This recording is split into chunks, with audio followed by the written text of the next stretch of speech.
오늘 새벽 기도에 시작하겠습니다. 오늘 말씀은 출애굽기 13장이 되겠습니다.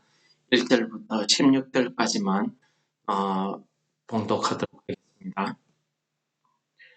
여호와께서 모세에게 일러 이르시되 이스라엘 자손 중에서 사람이나 짐승을 막론하고 태에서 처음 난 모든 것은 다 거룩히 구별하여 내게 돌리라. 이는 내 것이니라 하시니라. 모세가 백성에게 이르되 너희는 애국 곧 종되었던 집에서 놓은 그날을 기념하여 유교병을 먹지 말라. 여호와께서 그 손의 권능으로 너희를 그곳에서 인도하여 내셨음이니라. 앞이을 이날에 너희가 나왔으니 여호와께서 너를 인도하여 가나안 사람과 헷 사람과 아모리 사람과 히위 사람과 여부스 사람의 땅 곧 내게 주시려고 내 조상들에게 맹세하신 바 젖과 꿀이 흐르는 땅에 이르게 하시거든. 너는 이 달에 이 예식을 지켜 이래 동안 무교병을 먹고 일곱째 날에는 여호와께 절기를 지키라.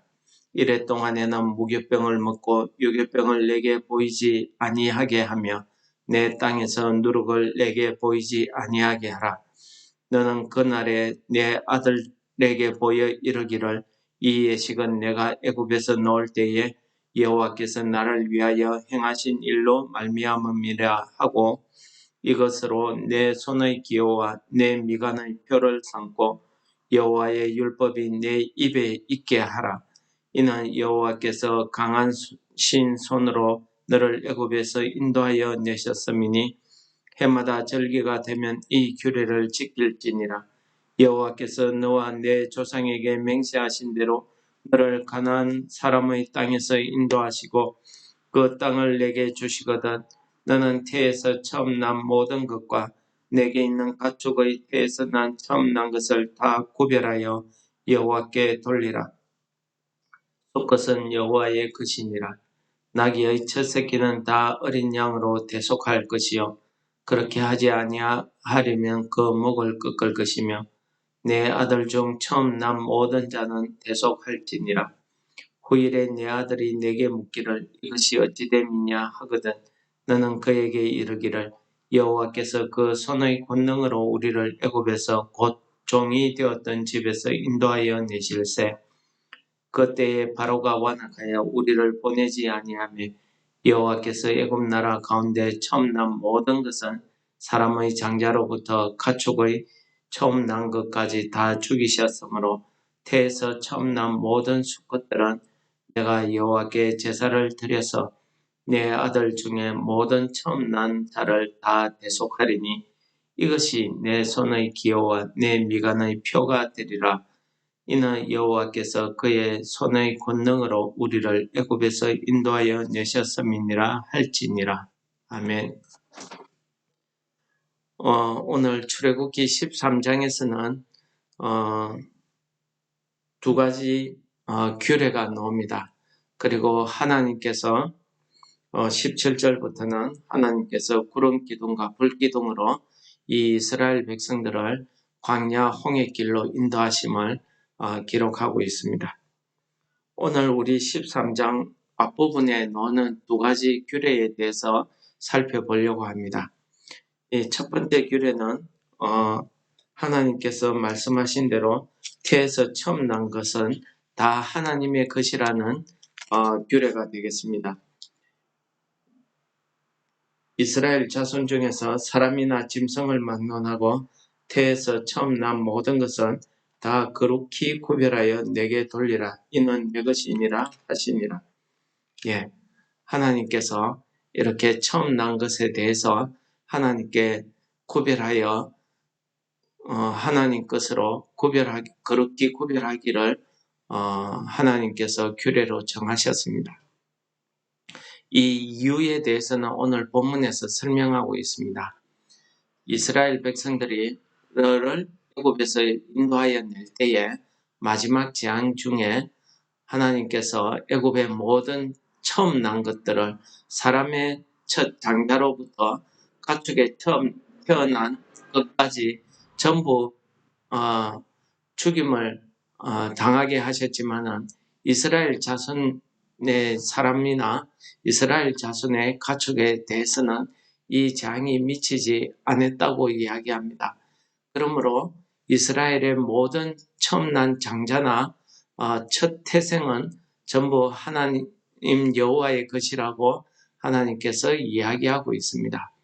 물론 이제 하나님께서 직접적으로 이 마지막 장자 죽음의 재앙 때문에 너희들의 처음 난 장자, 처음 난 짐승의 처음 난 것은 다 내 것이라고 이렇게 규례를 정하긴 하셨지만은 사실 여기에서는 하나님께서 이 이스라엘 백성들을 구원한 이 구원의 역사에 대해서 이 이스라엘 백성들이 하나님의 말씀, 하나님의 그 구원을 잊어버리고 하나님의 그 구원을 잊어버리고 하나님의 그 정하신 규례를 잊어버리고 자기들 마음대로 이렇게 다른 세상에 있는 다른 민족의 그 생활 습관이나 다른 그런 민족의 우상을 숭배하게 되는 이런 일들을 염려하셨기 때문에 오늘과 같은 이런 규례를 정하신 것이 하나님의 속마음일 수 있습니다. 두 번째는 하나님께서 이 규례를 정하신 것은 이제 애국 사람들과 이스라엘을 구분하기 위함이라는 사실을 우리가 앞장에서 다 읽어보았습니다. 그래서 하나님께서는 처음 난 것은 이것은 내 것이라고 이렇게 딱 정하신 것입니다. 물론 지금 이 출애굽 당시에 하나님께서 규례로 정하긴 하셨지만은 사실은 우리 가인과 아벨의 제사에 보면은 가인과 아벨이 자기가 첫 수확한 것, 첫 새끼를 어린 양의 새끼를 하나님께 드린 것을 볼 수 있습니다. 그렇습니다. 모든 생명의 시작은 여호와께로부터 시작되었다는 사실을 이 첫 태생에 대한 규례에서 하나님께서 우리에게 깨닫게 하시는 그런 규례의 의미가 있다고 하겠습니다. 그러므로 이 규례에 대해서 우리가 왜 첫 것을 하나님께 구별해서 드려야 되냐, 이렇게 우리가 믿음이 없이 이렇게 하게 되면은 하나님의 그 거룩한 뜻을 우리가 저버리게 되는 그런 일을 행하게 됩니다. 하나님께서 첫 것을 하나님의 것이라고 이야기했을 때에는 하나님의 소유로 하겠다는 그런 뜻보다는 하나님께서 첫 생명의 시작을 통해서 그 첫 것을 통해서 하나님이 우리에게 하나님이 주시는 그 규례를 행함으로써 하나님이 원하시는 복을 내리시겠다는 그런 하나님의 뜻이 거기에 담겨 있다는 사실을 우리가 깨달아 아셔야 됩니다. 왜냐하면 하나님께서 생명의 권은 되심을 나타내는 것이 이 첫 태생에 대한 의미이며 뜻입니다. 그리고 하나님께서는 그 시작을 통해서 처음 사람을 창조하셨을 때에 주시던 땅에 생육하고 번성하고 땅을 정복하고 다스리라는 그런 하나님의 축복이 지금까지도 면면이 이어져서 오늘날 이 이스라엘 백성들에게 출애굽하고 있는 이들에게 첫 것은 내 것으로 구별하여 거룩히 구별하여 드리라는 이 말씀을 통해서 하나님이 그들의 첫 장자를 통해서 첫 시작을 통해서 하나님이 그 이스라엘 백성들을 하나님의 나라로 하나님의 백성으로 거룩히 구별하여서 그들에게 하나님의 나라, 하나님의 백성들이 얼마나 축복되고 얼마나 하나님의 자녀로서의 그 거룩한 생활을 할 수 있게 해주는가를 보임으로써 다른 이방인들, 다른 믿지 않는 자들에게 하나님의 그 크신 사랑과 그 축복을 깨닫게 하시고자 하는 그런 하나님의 뜻이 이 규례에 담겨 있더라는 것입니다. 그러므로 우리가 하나님의 말씀대로 우리가 첫것을 꼭 첫것만 아니라 우리가 하나님께 대한 모든 우리가 가지고 있는 모든 것이 하나님으로부터 우리에게 주어졌다고 하면은 우리는 내가 가지고 있는 이 모든 것이 다 하나님께 거룩히 구별해서 드릴 수 있는 그런 믿음의 자세를 우리가 가져야 된다는 사실을 오늘 이 첫 규례에 대해서 깨달으시기 바랍니다.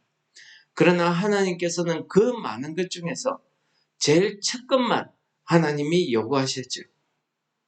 그러므로 우리가 그 첫 것을 하나님께 거룩히 구별하여 드림으로 인해서 우리는 하나님의 백성임을 이 세상 사람과 다르다는 사실을 우리가 나타낼 뿐만 아니라 그 구별을 통해서 우리가 하나님께서 우리에게 주시는 그 구원의 복, 그 축복을 우리가 누릴 수 있다는 사실을 오늘 깨달으시기 바랍니다. 그리고 하나님께서는 이 규례를 지킴으로 말미암아 하나님이 우리를 보호하시고 우리를 구원하시고 우리를 축복하시고자 하는 그 하나님의 사랑이 이 규례에 담겨 있더라는 사실을 깨달으시기 바랍니다. 두 번째 규례는 무교절에 대한 규례입니다. 이 무교절에 대한 규례는 우리 12장에서 여러 번 설명했기 때문에 여기에서는 설명하지 않고 넘어가겠습니다. 어쨌든 이 무교절의 규례를 지킬 때에 한 가지 주의점을 오늘 본문 말씀이 강조하고 있습니다. 유교병을 먹지 말라. 내 집에 누룩을 두지 말라. 이것입니다. 누룩이 무엇입니까? 누룩은 어느 물질에 들어가서 빠르게 그 누룩이 전파되어서 그 물질을 변화시키는 이런 능력이 있습니다. 그래서 빵을 부풀린다든지 빵의 원래 모습에서 다른 모습으로 원래 딱딱하면서 부드러움으로 이렇게 변화시킨다든지 이러한 일을 하는 것이 누룩입니다. 하나님께서 왜 이렇게 유교병과 누룩에 대해서 왜 이렇게 강조를 하십니까? 유교병은요, 누룩이 들어가서 아주 사람이 먹기 좋게 아주 맛있게 부풀려진 정말 우리가 먹기 좋은 그러한 떡을 이야기하고 있습니다. 하나님께서 이 무교병의 절기를 지키라고 하신 이유는 물론 출애굽했던 이스라엘 백성들이 출애굽하면서 그들이 애굽에서 고난을 당했던 그 고난의 시간들을 잊지 말라는 그런 하나님의 그 뜻이 있었습니다. 그러나 우리가 이 무교절을 지킴으로써 우리가 이 무교절에서 주의해야 되는 이 부분에 대해서 오늘 본문 말씀이 특별히 이야기하고 있는 의미는요. 하나님께서 이 이스라엘 백성들의 그 신앙의 변절을 이스라엘 백성들이 하나님의 구원을 받은 하나님이 택한 백성, 그 민족이라는 사실을 잊어버리고 이 세상에 이방인들과 같이 그들의 생활 습관에 젖어서 그들의 삶이 좋아서 그들의 삶대로 그 세상 사람의 삶대로 살아가면서 하나님을 잊어버릴까 이 우상 숭배에 빠져서 하나님 앞에 죄를 지을까 봐 하나님께서 그것을 염려하시는 그 하나님의 염려가 오늘 무교절에 대한 규례에서 주의해야 될 점으로 우리에게 지적하고 있는 것입니다. 유교병은요, 사람이 먹기 좋습니다. 그래서 예수님께서 뭐라고 하십니까? 천국으로 가는 길은 좁고 협착해서 거기로 가는 사람이 적지만은 세상으로 가는 길은 넓고 편안해서 거기로 가는 사람이 많다고 했습니다. 여러분, 이 말씀이 이해가 되십니까? 그러므로 우리는 오늘 이 사순절 기간을 통해서 하나님께서 이 유교절을 지키는 이 이스라엘 백성들에게 유교병을 먹지 말라고 하는 이 하나님의 말씀을 여러분들이 깊이 새기시기 바랍니다. 또 누룩을 너희 집에 두지 말라고 이야기하십니다. 말씀드린 대로 누룩은 물질이 닿음으로써 그 물질의 순수성을 변화시키는 이런 능력이 있습니다. 무슨 말씀입니까? 이 누룩을 통해서 이 이스라엘 백성들이 그 고난의 빵, 무교병을 먹음으로써 자기 자신이 원래 어떤 사람임을 알고 깨닫고 잊지 말게 하는 그 하나님의 뜻이 있었음에도 불구하고 누룩을 넣게 됨으로써 그것을 잊어버리게 된다는 거죠. 그 무교병이 변절되어 버린다는 거죠. 하나님께서는 이 이스라엘 백성들이 너희들이 애굽에서 종되었던 그 고난의 시간을 생각하며 너희들이 종되었던 그곳에서 내가 너희들을 인도해내서 내 백성으로 하나님의 나라에 하나님의 자녀로 삼았다는 이 사실을 잊지 말라는 그런 의미로 주신 그 주의사항입니다. 그래서 이 누룩을 내 집에 두지 말라는 겁니다. 그 무교절을 지키는 그 7일 동안에 내 집에서 보이지 말게 하라는 것입니다. 만약에 보이면은 이스라엘 회중에서 끊어지리라 하는 것이 무교절의 규례입니다. 오늘 하나님께서는 이 첫 태생에 대한 규례와 무교절에 대한 규례를 우리에게 설명하시면서 우리에게 마지막으로 이렇게 이야기하십니다. 모든 규례의 마지막이 이것이 내 손의 기호와 내 미간의 표가 되리라 라고 이야기합니다. 무슨 말씀입니까? 손의 기호라는 것은 손에 이렇게 새기고 있어서 항상 이것을 보고 잊지 말라는 뜻입니다. 미간이 어디입니까? 눈과 눈 사이죠. 항상 내 눈앞에 보이게 하라는 것입니다. 무엇이요? 오늘 하나님께서 정하신 이 두 규례를 잊지 말고 항상 내 손에서 보이게, 내 눈에서 보이게 하라는 것입니다. 무슨 말씀입니까? 하나님이 주신 이 말씀, 이 규례를 내 심령에서, 내 생활 속에서 떠나지 말라, 잊지 말라는 하나님의 그 부탁이, 그 하나님의 마음이 거기에 담겨 있더라는 것입니다. 그런데 이 유대인들은 이 말씀을 그들이 문자 그대로 해석을 해가지고 이들은 손에 기호로서 띠를 만듭니다. 하나님의 말씀을 적은 띠를 만듭니다. 그것을 경문이라고 하는데 그 띠를 만들어서 조그마한 상자에 넣습니다. 그걸 경문갑이라고 합니다. 그것을 띠로 만들어서 그 상자를 띠로 엮어서 자기 이마나 손목에 이렇게 묶고 다닙니다. 하나님께서 이렇게 손목의 기호와 미간의 표로 만들라고 하신 이유가 이렇게 유대인들처럼 경문이나 경문갑으로 만들어서 이마에 이렇게 묶고 있으라는 그런 뜻이 아니죠. 다분히 이 유대인들은 하나님의 말씀을 문자 그대로 해석해서 이 외식적인, 의식적인 것으로 행했습니다. 그것 때문에 하나님께서 이 유대인들, 이 바리새인들에게 뭐라고 이야기하십니까? 회칠한 무덤이라고 이야기하십니다. 독사의 자식들이라고 이야기하십니다. 하나님의 마음이 그게 아니라는 사실입니다. 하나님의 마음은 내 손에서 언제든지, 내 눈앞에서 언제든지 보이고 떠나지 않게 하기 위해서 하나님의 말씀을 내 마음판에 새기고 잊지 말라는 뜻 아니겠습니까? 그러므로 오늘날 우리가 하나님의 말씀을 날마다 묵상하고 상고해야 되는 이유가 여기에 있습니다. 날마다 하나님의 말씀을 우리가 배워야 되는 이유가 여기 있습니다. 그러므로서 그 하나님의 말씀이 내 심령 가운데 오셔서 날마다 우리가 하나님의 말씀대로 하나님의 그 규례를 우리가 행할 수 있는 그런 믿음을 다 소유하시기를 축원드립니다. 바울 사도는 로마서 7장에서 이렇게 이야기합니다. 내가 속 사람으로는 하나님의 법을 즐거워하되 내 지체 속에 한 다른 법이 내 마음의 법과 싸워서 내 지체 속에 있는 죄의 법으로 나를 사로잡아가는 것을 보도다. 오호라 나는 공고한 사람이로다. 이 사망의 몸에서 누가 나를 건져내려. 그렇습니다.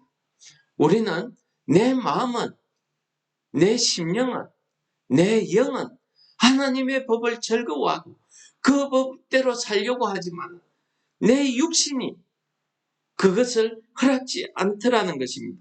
내 육신 속에 있는 이 죄의 법이 나를 사로잡아가더라는 것입니다. 그래서 하나님께서는 이 이스라엘 백성들을 하나님의 군대라고 이야기합니다. 그렇습니다. 우리도 오늘날 우리가 이 내 육신의 법을 이길 수 있는 것은 하나님이 주신 이 하나님의 법을 즐거워하고 그 법대로 우리가 내 손의 기호와 내 미간의 표로 삼아서 그 하나님의 규례를 잊지 말고 그 하나님의 규례대로 행하고자 하는 그 믿음이 내게 있어야 될 줄을 믿습니다. 오늘 하루도 우리가 살아갈 때 이렇게 하나님의 법을, 하나님의 말씀을 내 손의 기호와 내 미간의 표로 삼아서 우리가 육신의 내 지체 속에 있는 죄의 법에 끌려가지 않도록 승리하시는 하루 되시기를 축원합니다. 찬송하시겠습니다. 찬송가 204장입니다. 주의 말씀 듣고서 준행하는 자는 반석 위에 터 닦고 집을 지은 같아. 비가 오고 물나며 바람 부딪혀도 반석 위에 세운 집 무너지지 않네. 잘 짓고 잘 지세 우리 집 잘 지세 만세 반석 위에다 우리 집 잘 지세 주의 말씀 듣고도 행치 않는 자는 모래 위에 터 닦고 집을 지은 같아. 비가 오고 물나며 바람 부딪힐 때 모래 위에 세운 집 크게 무너지네. 잘 짓고 잘 지세 우리 집 잘 지세 만세 반석 위에다 우리 집 잘 지세 세상 모든 사람들 집을 짓는 자니 반석 위가 아니면 모래 위에 짓네. 우리 구주 오셔서 지은 상을 줄 때 세운 공로 따라서 영영상 벌 주리. 잘 짓고 잘 지세 우리 집 잘 지세 만세 반석 위에다 우리 집 잘 지세. 오늘도 하나님의 말씀을 통해서 우리를 하나님의 자녀로 삼으시고 우리를 죄에서 구원하시고 우리에게 복 주시기를 원하시는 하나님 아버지, 오늘 말씀을 통해서 하나님의 말씀을 날마다 우리 손에 기호로 삼고 내 미간의 표로 삼아서 우리가 육신의 죄의 법에 따르지 아니하고 하나님의 말씀의 법을 날마다 즐거워하며 그 말씀을 따라 살기를 소원합니다. 오늘도 주의 말씀을 듣고 우리가 주의 말씀대로 준행하며 반석 위에 집을 짓는 자와 같은 승리의 삶을 살 수 있도록 우리를 인도하여 주시옵소서. 예수님 이름으로 감사 기도드립니다. 아멘. 하늘에 계신 우리 아버지여, 이름이 거룩히 여김을 받으시오며 나라에 임합시오며 뜻이 하늘에서 이룬 것 같이 땅에서도 이루어지이다. 오늘날 우리에게 일용할 양식을 주옵시고 우리가 우리에게 죄 지은 자를 사하여 준 것 같이 우리 죄를 사하여 주옵시고 우리를 시험에 들게 하지 마옵시며 다만 악에서 구하옵소서. 대개의 나라와 근세와 영광이 아버지께 영원히 싸움나이다. 아멘. 우리 말씀을 생각하시면서 기도하겠습니다.